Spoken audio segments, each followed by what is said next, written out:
সকালে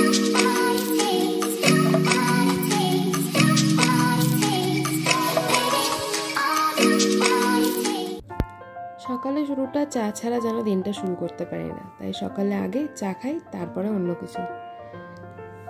আজকে কর্তামশাইয়ের night shift শেষ, তাই সকাল সকাল আগে চাটা করে নিচ্ছি, কারণ একটু দেরিতেই করা হলো।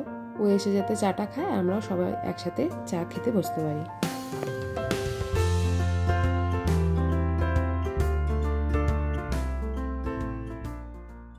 গুড মর্নিং উত্তরণ ফ্যামিলি, দেখা হচ্ছে আর একটা নতুন ব্লগে। তো আজকে হচ্ছে ভীষণই একটা স্পেশাল ডে।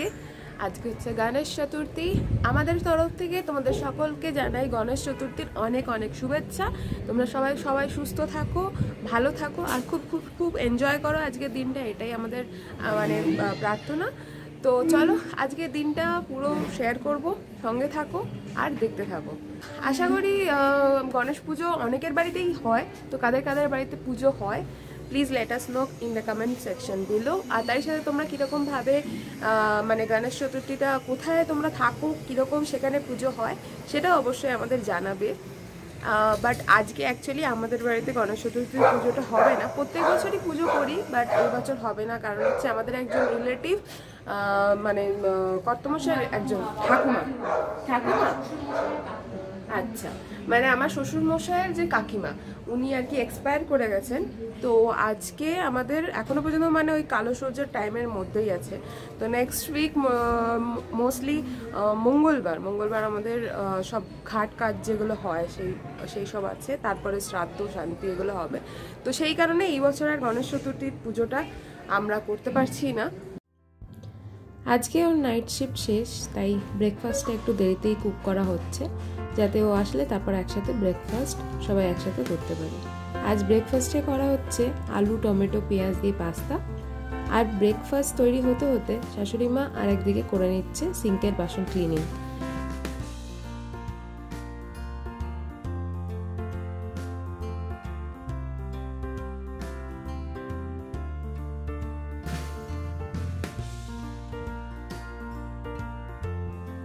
ব্রেকফাস্ট রেডি হতে হতে আর একদিকে আমি আজকে ইনডোর প্ল্যান্টগুলোকে একটু ক্লিন করে নিচ্ছি। উইকলি ওয়ান্স ক্লিনিংটা খুবই জরুরি, স্পেশালি বাড়িতে যদি লাকি ব্যাম্বু ট্রি থাকে, উইকলি ওয়ান্স অ্যাটলিস্ট ওটাকে পুরোটা খুলে ভালো করে ওয়াশ করা দরকার। কারণ যেহেতু জলের মধ্যে গাছটা থাকে, বেশিরভাগ টাইমে কি হয়, ব্যাকটেরিয়া জন্মানোর বেশি চান্স থাকে, তাতে একে একে ডালগুলো মরে যায়।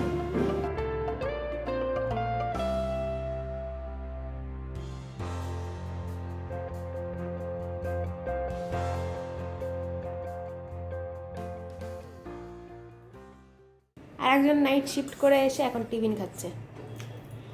কি খবর? Hi, good morning. এই এখন আসলাম, এসে স্নান করে নিলাম, খাচ্ছি, এখন একটু ঘুমাবো। আজকে গণেশ চতুর্থী, সবাইকে উইশ করে দাও। হ্যাপি গণেশ চতুর্থী, সবাই ভালো কাটাও, আনন্দ করো। সকালবেলা ব্রেকফাস্ট করার পরে দেখলে তখন ঘরের কাজবাজগুলো করলাম মা আর আমি মিলে। আর তারপরে এখন জাস্ট বাজে ঘড়িতে প্রায় 2টো। এর আগের যে ব্লগটা ছিল সেটা এডিট করা ছিল না, ওটা এডিট করে জাস্ট পাবলিশ করলাম। এখন স্নান করতে যাবো, গরম জল জাস্ট বসালাম, আর তার সাথে বাইরের ওয়েদারটা আজকে দারুণ। গণেশ চতুর্থীতে এমনিতে বৃষ্টি অন্যবার আমি দেখিনি, আর আজকে ফোরকাস্টে আছে, মেঘলাও আছে আকাশ, আর তার সাথে হালকা হালকা রোদ্দুরও আছে। দেখা যাক কি হয়। বাট সত্যি কথা বলতে এই পুজো আকাশটা দেখলে না ছোটোবেলার কথাটা বেশি মনে পড়ে, কারণ তখন ছোটোবেলায় আমরা আগে থেকেই মানে 1 মাস আগে থেকে প্রিপেয়ার করতাম যে আজকে কোন দিন কোনটা পরবো, তার সাথে কি কি জুয়েলারি লাগবে, কোথায় কোথায় কোন দিকে ঘুরতে যাব। তো মোটামুটি গণেশ চতুর্থী মানে হচ্ছে দুর্গাপুজোর একদম আভাস আমরা পেয়ে গেছি। আর পরিবেশটাও আর মানে আমাদের প্রকৃতিও সেইভাবেই সেজে ওঠে। তো এখন যাই স্নানটা করে নিই। তো স্নান টান হয়ে গেছে, এই জাস্ট খেতে বসলাম। তো আজকে আমাদের যেহেতু গণেশ চতুর্থী এমনি নিরামিষ, তারপরে শনিবার, ওই জন্য হয়েছে ভাত, তার সাথে হয়েছে ঢ্যাঁড়স পেঁয়াজের একটা ভাজা টাইপের স্যালাড, আর এই যে ডাল, আর তার সাথে হচ্ছে চিপস, তার সাথে হচ্ছে এই যে আচার কুলের।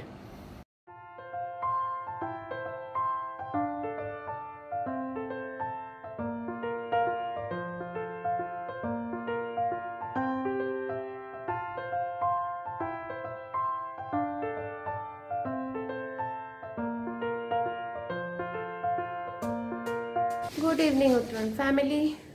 দুপুরবেলা লাঞ্চ টাঞ্চ করে একটুখানি রেস্ট নিয়ে নিলাম সবাই, দিয়ে এখন হয়ে গেছে চায়ের টাইম।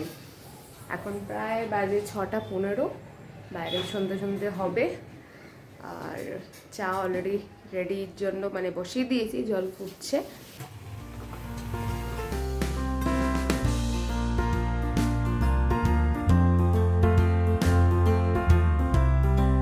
তো সবাই এখন চা খাচ্ছে আর আমি খাচ্ছি হচ্ছে যে তালের চাপাটি, কালকে মা বানিয়েছে দুখানা। তো বন্ধুরা এই এখন সন্ধ্যেবেলা রেডি ফেডি হয়ে গেছি, এখন বাজে প্রায় 7টা। তো ভাবলাম একটুখানি বেরোই, কারণ সত্যি কথা বলতে বাইরে এরকম এত পুজো হচ্ছে, মানে সবাই সেলিব্রেট মুডে একটা খেয়ে আছে। তো বাড়িতে না মানে যতই আমাদের এখন কালসজ্জ হোক আর যাই হোক, একটু হলেও মনে হয় যে ঠাকুরের মানে বাপ্পার একটু মুখটা দেখে আসি। তো আজকে বাড়ির সামনে তো একটা পুজো অলরেডি হচ্ছে, সেটাও তোমাদের সাথে শেয়ার করবই। আর তার সাথে আমাদের বাড়িরই একদম কাছে মানে এটা হচ্ছে বাবুসাপালিয়া, তো ওখানে একটা বড় গণেশ মূর্তি মানে গণেশ মন্দির আছে, আর সেখানে মানে বিশাল করে পুজো হয়। এই ছোট পুজোটা আমাদের বাড়ির একদম সামনেই হয়। আর এবার যাচ্ছি বাবুসাপালিয়ার এই বড় গণেশ মন্দিরে। দেখতেই পাচ্ছ কতটা ভিড়, আর তারই সাথে প্রচণ্ড ট্রাফিক হয়ে গেছিল, কারণ পুজোর মন্দিরের পাশাপাশি ছিল একটা লম্বা লাইন।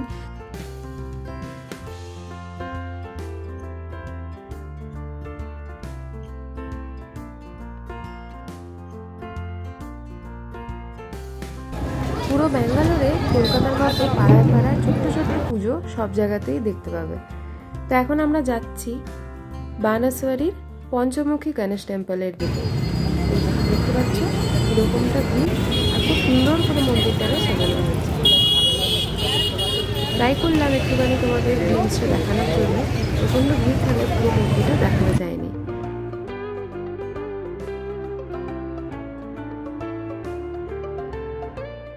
এখন একটুখানি ঘুরে টুরে এই যে সুইট কর্ন খাচ্ছি। অ্যাকচুয়ালি ব্যাঙ্গালোরের গণেশ পুজোটা যেরকম আমাদের ওখানে কলকাতায় দুর্গা পুজো হয় মোড়ে মোড়ে, সেরকমই এখানে গণেশ পুজো হয়। তো অনেকগুলো মানে জায়গায় আর কি প্যান্ডেলে যেগুলো পুজো হচ্ছে পাড়ার, সেগুলো দেখলাম।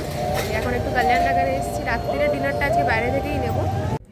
সুইট কর্ন খেয়ে চলে এসেছি একটু পেট্রোল পাম্পে ওর বাইকের পেট্রোল রিফিল করার জন্য। তারপরে এসেছি উডুপিতে। উডুপিতে ভেজ খাবারের প্রচুর অপশান, আর খাওয়ারও বেশ ভালো। তো আমরা অর্ডার করে নিলাম শাহি পনির বাটার মশলা।